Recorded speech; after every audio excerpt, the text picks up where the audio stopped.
I didn't argue. I didn't raise my voice, didn't stand up for myself, didn't try to explain. I just got up from the table, my own table, walked through the hallway lined with photos that didn't include me, opened the garage door, and unplugged the charger from his precious electric car.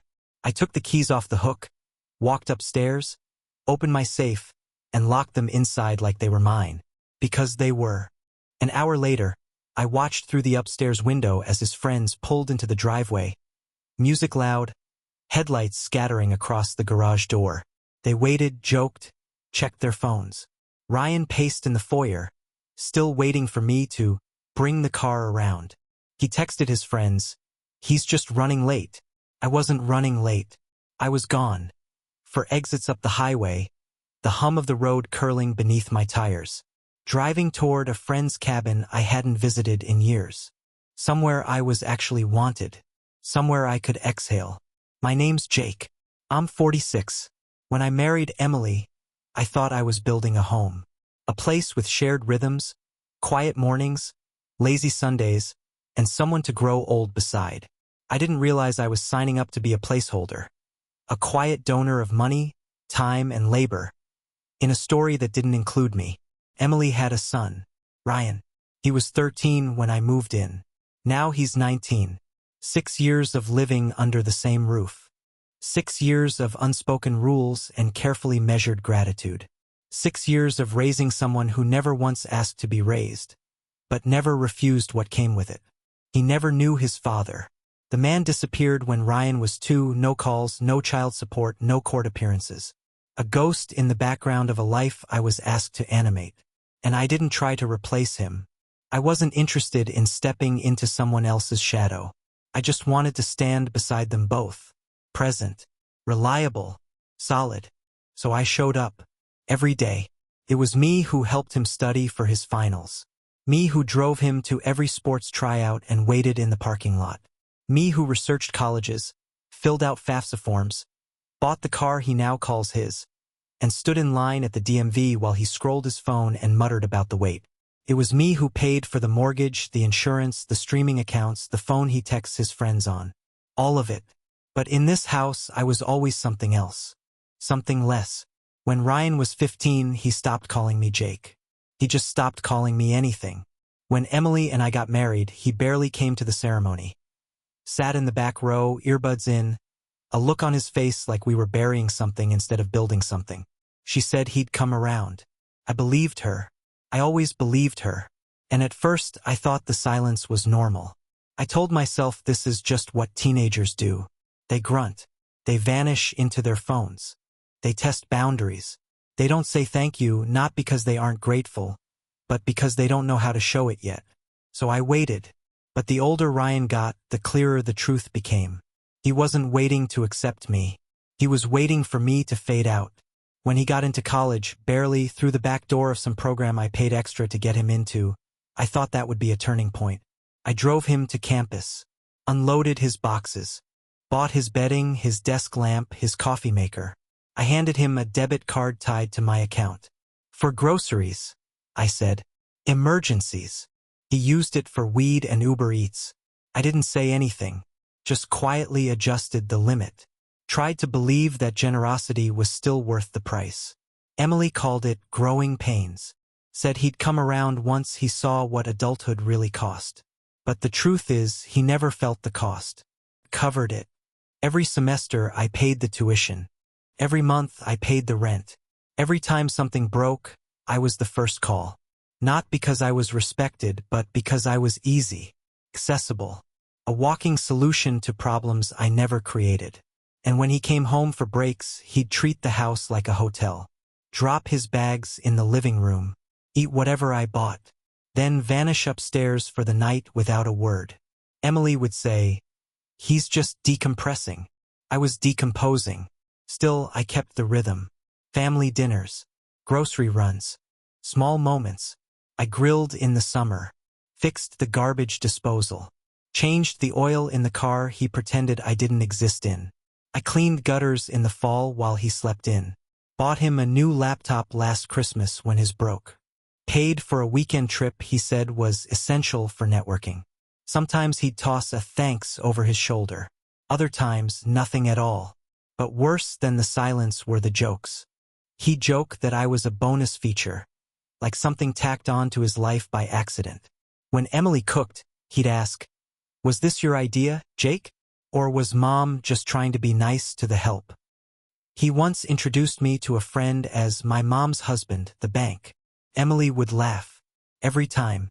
Like it was harmless. "Don't take it personally," she'd say, running her fingers through my hair, pretending it was intimacy. "You know how he is." I knew exactly how he was. I just didn't want to believe it. Not until the jokes turned into decisions.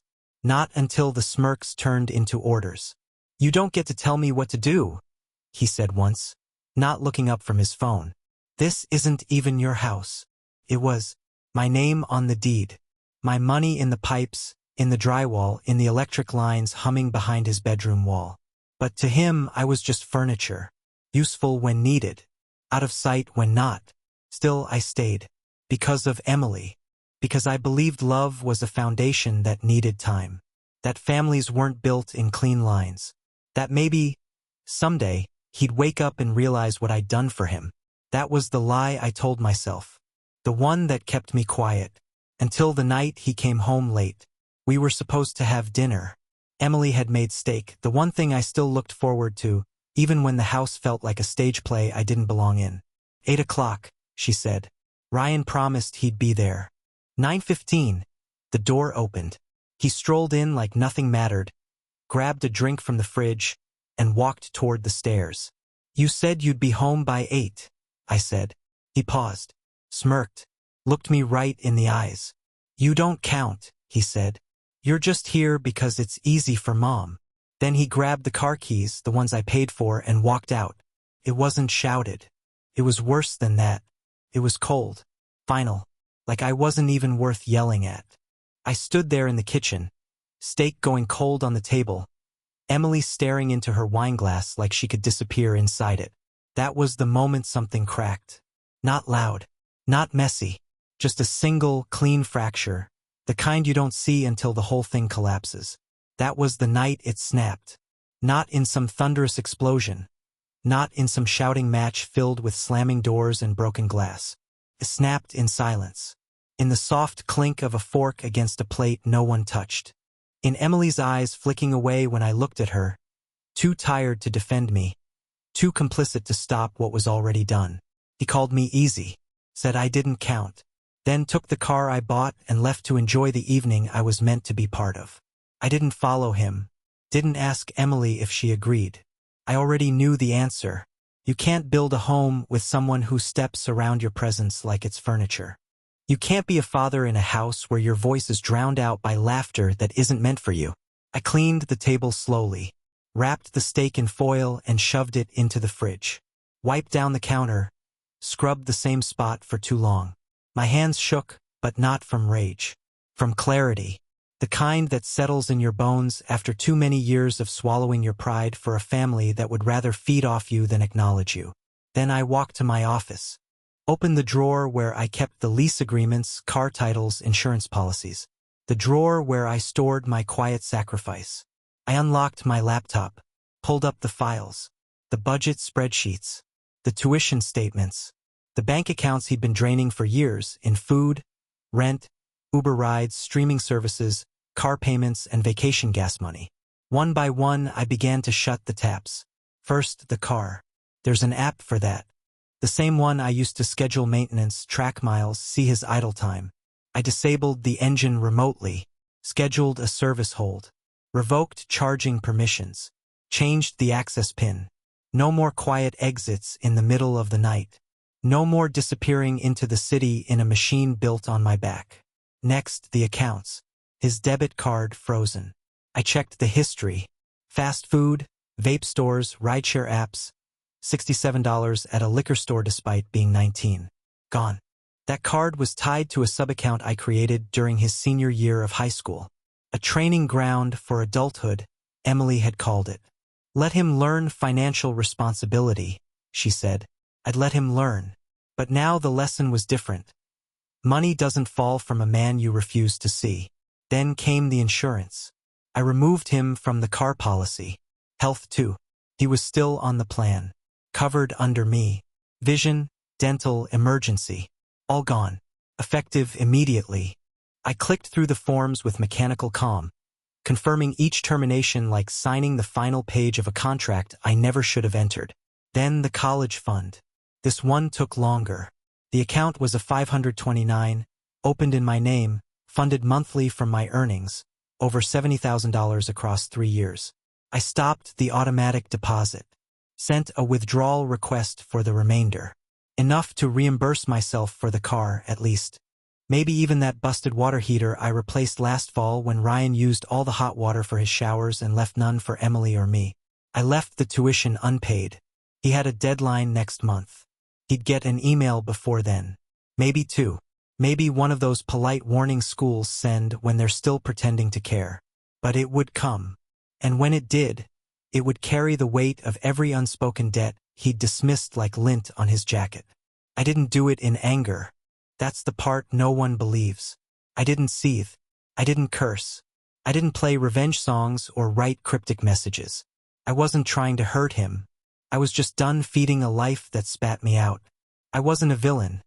Just a man who refused to keep dying quietly. By the time I was finished, it was past midnight. Emily was already asleep. Or pretending to be. I didn't lie down beside her. I sat in the hallway instead. Stared at the family photos, ones taken at the beach, at graduation, at backyard BBQs I paid for. I looked at the smile Ryan gave the camera. Half-formed. Crooked.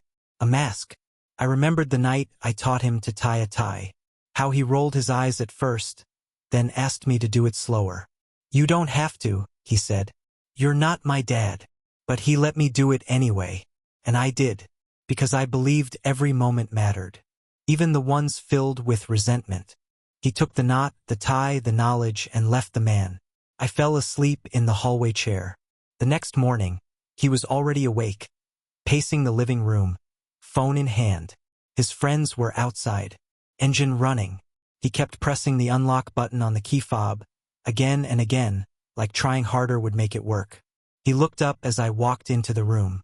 "Something's wrong with the car," he said. "It won't start." I nodded. "I know." He stared. "Can you fix it?" "No." He narrowed his eyes. "Why not?" I sat down on the couch, tied my shoes calmly. "Because I disabled it." The silence landed hard. His face twisted into disbelief. "You what?" "I disabled it," I said again, slowly. "I paid for it. I shut it down. You said I don't count, remember? That I'm just here because it's easy for your mom. So I'm making it harder." He blinked, shook his head. "You're being dramatic." "No, I'm being exact. You made a declaration. Now I'm living by it." He looked toward Emily's bedroom. "Does Mom know?" "She'll find out." He didn't say anything after that. Just stormed out the front door, slammed it hard enough to rattle the frames. His friends peeled off down the street without him. Emily found me in the kitchen 20 minutes later. Still half asleep. Still in her robe. "What the hell is going on?"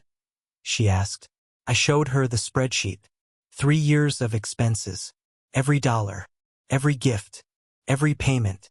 She stared at it in silence. Page after page. Cell after cell. "I didn't realize," she murmured. "But he's still just a kid." "No," I said. "He's a man who called me nothing. And now he gets to see what nothing looks like." She didn't argue, didn't defend, just walked to the sink and poured herself a glass of water like that would make sense of what she saw. Later that day, Ryan tried to use his card at the gas station. It declined. He tried to call me. I didn't answer. He texted me, "Are you serious? This is petty as hell." I texted back, "It's not petty. It's proportionate." 2 days later, he posted a screenshot of our conversation on social media. Captioned it, "Step-parent power trip. Dude thinks he's God now." The comments flooded in. His friends called me sensitive. Said I overreacted. Said I abandoned the family. He didn't mention the years he lived off the man he disrespected. Didn't mention the car, the clothes, the college acceptance letter that only existed because of the extra dad he laughed at during dinner. Emily asked me to take the post down. I said no. Let them see. Let the world see the quiet rage of a man who gave everything and was told he didn't count. And then he came back. 3 days after the shutdown, he stood in the kitchen, eyes rimmed red, trying to act calm. Said he needed the car to get to work. Said he had shifts lined up. That I was ruining his life. I reached into my pocket, handed him a bus pass. He stared at it like I'd slapped him. "You're pathetic," he said. "This is just a power trip." I shrugged. Maybe. Or maybe I'm done being convenient. He dropped the pass on the floor. "Pick it up," I said. "It's your ride now." He didn't. Just left. Again. But this time, there was no car humming behind him. No open wallet waiting. No silent man holding the house together from the shadows. Now the cracks weren't invisible. Now the house was starting to fall apart. He started small. A few snide comments to his friends. A half-baked Instagram story captioned, "Living with a dictator." Some vague tweet about stepdads with a god complex. It was laughable, really. He framed himself as the victim. Painted a picture of a cruel man who cut him off out of nowhere, without reason, without warning. But silence can be proof. And I had 6 years of it. 6 years of being nothing more than a wallet with a wedding ring. A background character in my own home. The man who made it all function but was never once called essential. Now the gears had stopped turning. And the machine was falling apart. Emily tried to play peacemaker. She said, "You're making your point. Can't we move forward now?" I looked at her across the dinner table. She had reheated leftovers from 3 days ago. No one had cooked since the fallout. The kitchen felt like a morgue. The air thick with something sour and unsaid. "Move forward to where?" I asked. She hesitated. "Back to normal." There was nothing normal about what we had. She didn't answer. Ryan, meanwhile, kept taking swings. He sent emails to the financial aid office, tried to reroute billing through the school. They contacted me, politely, professionally, asking if my payment method was simply changed or if I intended to withdraw support altogether. I sent them a single sentence. "Please consider this student financially independent going forward." That was all. No elaboration. No defense. They understood. The second wave came harder. The subscriptions stopped working, the shared accounts I funded for Netflix, Spotify, DoorDash. The ones that had become invisible comforts expected like oxygen. I heard him from down the hall. "What the F? Did he seriously cancel everything?" Yes, I did. Every login, every card, every code that linked me to his pleasure. He stopped asking me directly. Started going through Emily. Told her he needed help buying textbooks. Needed new earbuds. Needed a new monitor because the old one just stopped working. She used her card. Quietly, as if I wouldn't notice the charges. As if she didn't know our accounts had once been shared. I didn't confront her. I didn't have to, because I saw the receipts piling up. Not just financial, but emotional. The cost of letting a child decide who counts. The cost of silence. Of trying to balance on a wire stretched between obligation and erasure. Then came the final letter from the college. Late payment warning. Official notice of impending withdrawal if funds weren't received within 10 business days. It arrived in a thick envelope, addressed to me, of course. Because that's what fathers do. They receive the burdens no one else wants. I left it on the counter. Ryan found it first. Tore it open like it was Christmas morning, expecting a check. His face changed halfway through the first paragraph. He dropped the paper and called Emily. Said, "You need to talk to him. Now." She came to me that night. "I get that you're hurt," she said. "But this is too far." I didn't reply. "He's panicking, Jake. He can't lose this semester." "Why not?" I asked. "He's already lost his father. I was just the stand-in." Her face twisted. "You know that's not fair." "No," I said. "What's not fair is being treated like a stranger until the bills arrive. What's not fair is pouring thousands of dollars and thousands of hours into someone who couldn't say, 'Thank you,' without being reminded." He's young. He's 19. Old enough to know what respect costs. Old enough to choose his words. He made his choice. Emily leaned against the counter. You're making me choose too? I looked up. I'm not, I said. He did. She walked away. The next morning, Ryan came into the kitchen. Not shouting. Not angry. Just desperate. Look, he said. I know I said some stuff I shouldn't have. I was mad. I didn't mean all of it. I poured my coffee. Didn't speak. I need the car, okay? I've been taking the bus for a week. It's killing my schedule. I slid the bus pass across the counter. He didn't touch it. I'll pay you back, he said. I swear. No, you won't. He looked up. What? I've paid enough. You don't owe me money. You owe me something you can't give. He frowned. What do you want? Respect. He laughed. It wasn't cruel. It was confused. That's it, he said. All this because I didn't say thank you? No, I said. All this because you said I didn't matter. He blinked. His shoulders sagged. Okay, he said finally. I get it. No, I replied. You don't, but you will. He left the house. The door closed softly behind him. That week I made a decision. One I didn't announce. I went to the bank and revised my will. Removed his name. Reassigned the 529 balance. I'd let him feel the consequence now. Let the rest come later. Emily found the documents on the desk. You're serious? She asked, holding the pages like they were weapons. I nodded. He said I was just here because it's easy for you, so I'm making it hard. You're punishing him. No, I said. I'm correcting the record. She cried that night. Not loud. Not for long. Just enough for me to hear her in the next room. The same room where Ryan used to fall asleep with the TV too loud. The same room I once believed I'd help him leave with pride. Cap and gown, diploma in hand. Instead, I was watching him crash into adulthood with his fists clenched and his pockets empty. He started skipping classes. His friends stopped coming by. The house got quieter. Emily stopped trying to bridge the gap. Too exhausted to pick a side. One night, he knocked on my office door. He didn't come in. He stood there like a shadow.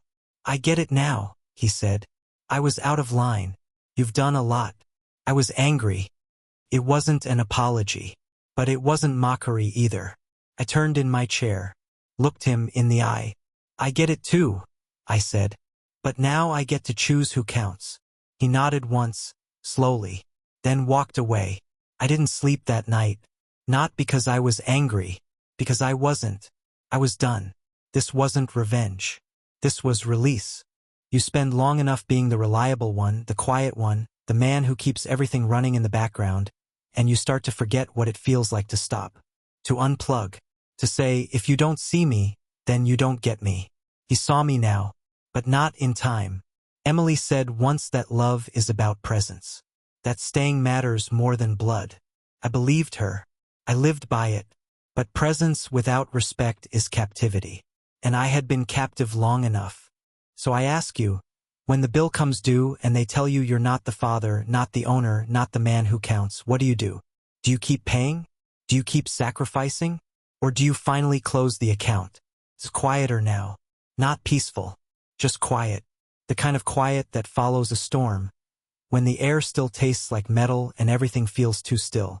The kind of quiet that makes you wonder if the silence means safety, or if it just means you're finally alone. Ryan's still here, technically.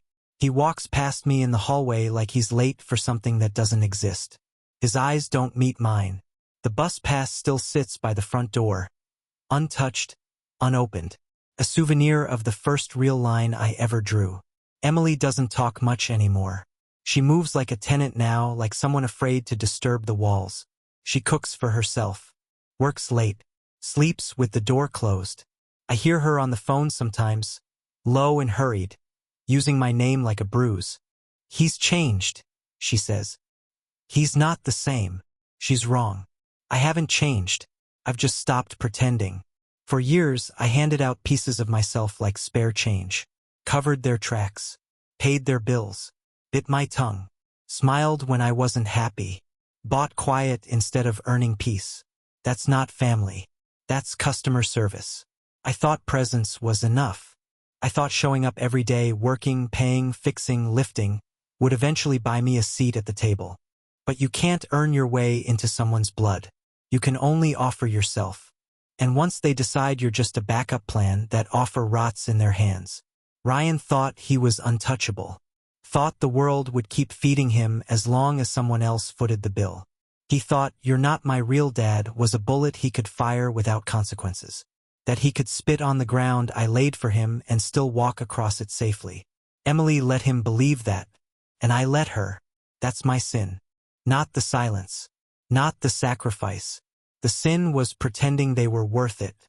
Pretending that love without respect was still love. That carrying someone who never asked to be carried was noble. It wasn't. It was cowardice dressed as commitment. Now, when Ryan eats, he buys his own groceries. With money from a part-time job he hates. He comes home tired. His clothes smell like fryer grease. His shoes are starting to fray at the seams. The car sits idle, tires going soft. I see him glance at it sometimes through the kitchen window, like it's a lost friend. He doesn't ask for it back. Not anymore, because now he understands. Comfort has a cost. And the man he called convenient was the only reason he ever had comfort to begin with. Sometimes I catch Emily watching me, like she wants to say something, like she's realizing, finally, that loving someone isn't the same as defending them. That enabling cruelty in your child is just another form of betrayal. But she says nothing, and I've stopped hoping she will. She once told me Ryan just needed time. That boys lash out. That it's not personal. But it was. Every rolled eye, every insult, every time he turned to her and not me. It was personal. Because this house was built on my back. Every inch of it. And now they both walk through it like strangers. It's been weeks. And the tension has calcified. It's not a wound anymore. It's bone. Permanent. Part of the house now. I could leave. I've thought about it. I could find peace somewhere else. Somewhere quieter. Somewhere I don't have to stare at everything I once held up while pretending I still want to. But then what? They win? No. There are no winners in this story. Just lessons.